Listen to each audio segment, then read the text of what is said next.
Welcome back, you're here with Nate28 and this is Crossbeats Production.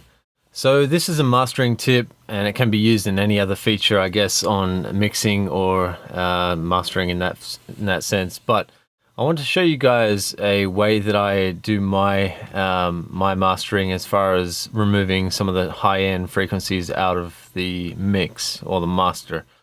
This is a 2-bus track, and this particular track that I'm working on, it pretty much came to me almost complete basically, but I felt like it needed a few things to you know, sharpen it up a bit, make it all smoothed out and ready for the mastering process. And this is kind of in the process anyway, but I want to show you guys a little tip on how to remove that really annoying top-end stuff out of your tracks. And this plugin that I'm showing you is actually a free plugin. It's through Tokyo Dawn Labs. It's called Feedback Compressor 2. And it's really great for using it as similar kind of de-esser style type of compression, but it works even, I think, better than that in some fashion.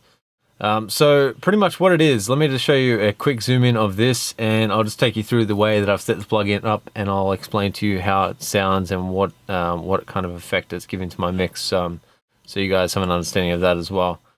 So let me just show you this now. So pretty much what I've got to set up here with a really fast attack and a moderately fast release.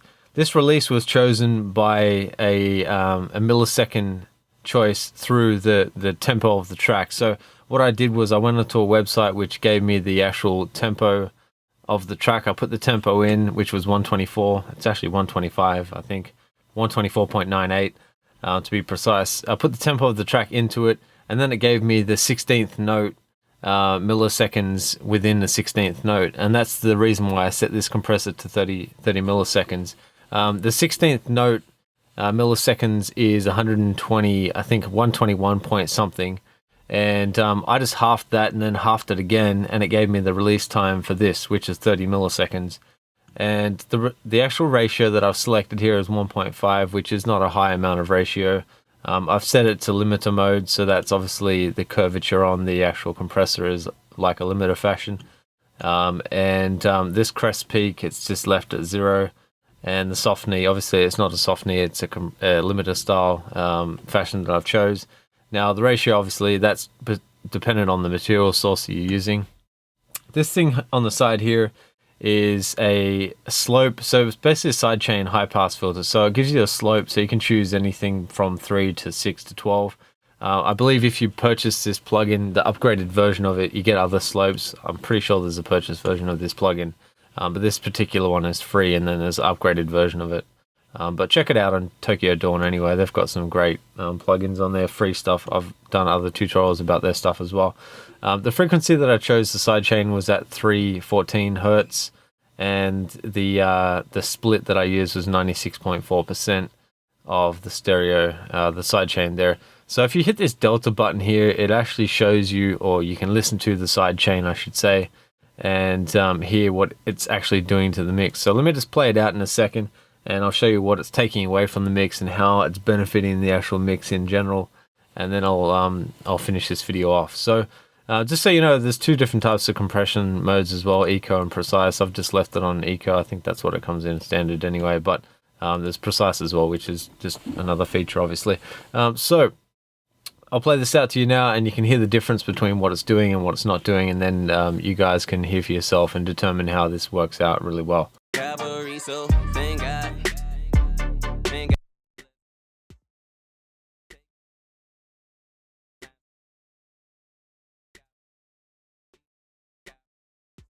Okay, so as you can hear, I sidechained the actual frequency that I'm removing. And by the way, this track's not released yet, so I can't play a whole lot of the track, but it will be released soon. The artist's name is Point 5. He's in the United States, and he's going to be releasing the whole entire album very shortly, or at least a couple of singles, I believe. And this is on one of the singles that I'm pretty sure that's going to be released. It's going to come out through Down Under label group, which if you go onto their website, you'll see Point 5. He's on there, and you can do some research about him. But anyway, he's a really great rapper. I think he's got some good tracks out there. So anyway, so let me just turn this delta feature off, and then you can hear what it's actually doing to affect the track. Thank God for blessing me. Thank God for taking that paintbrush, you made a masterpiece. Thank God for mercy, Calvary. So thank God for blessing me. Thank God for taking that paintbrush, you made a masterpiece.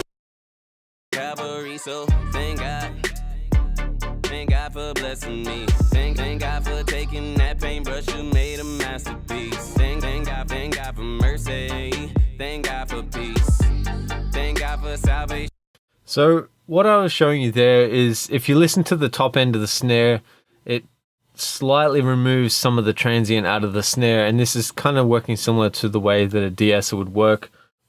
It just basically got rid of that sharpness and the annoying sound of the snare.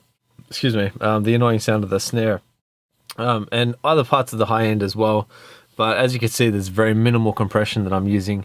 I have introduced a bit of dry, wet mix, so parallel compression in that sense, back into the mix, but I haven't introduced any output gains, so I've left it to reduce some of the volume of that, but then reducing some of the actual dry signal back in so it doesn't sound unnatural.